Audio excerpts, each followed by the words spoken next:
السلام علیکم، آپ سب کا قرآن دین میں خوش آمدید۔ استحاضہ وجائنا سے بیماریاں ہارمونل خرابی کی وجہ سے کنٹینیوس یا بے وقت خون آنا ایک ایسی تکلیف ہے جو جسمانی کمزوری اور پریشانی کا سبب بنتی ہے۔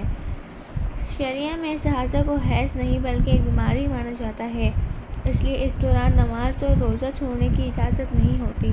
ہر نماز کے لیے نیا وضو کیا جاتا ہے۔ اللہ تعالیٰ کے کرم میں ہر بیماری سے شفا ہے۔ استحاضہ کی زیادتی اور اس کی رکاوٹ کے لیے آپ مکمل یقین کے ساتھ نیچے دیے گئے وظائف کر سکتے ہیں۔ سورہ البقرہ کی آیت کے لیے سورہ البقرہ کی آیت نمبر 260 کا ایک خاص حصہ خون کی زیادتی یا کنٹینیوس بلیڈنگ کو روکنے کے لیے بہت مفید مانا جاتا ہے۔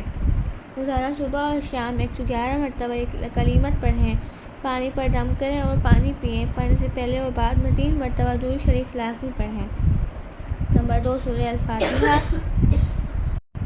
سورہ الفاتحہ ہر طرح کی اندرونی بیماری اور خرابی کے لیے شفا ہے۔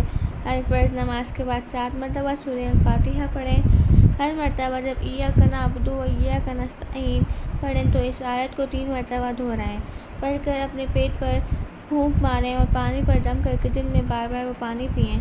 اسماء الحسنی کا ورد کریں۔ اللہ تعالیٰ کے صفاتی نام جسم کی بیماریوں کو سلامت رکھتے ہیں اور ہر شفا دیتے ہیں۔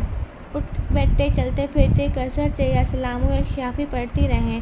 دن میں کم از کم 313 مرتبہ پڑھنے کی عادت بنائیں۔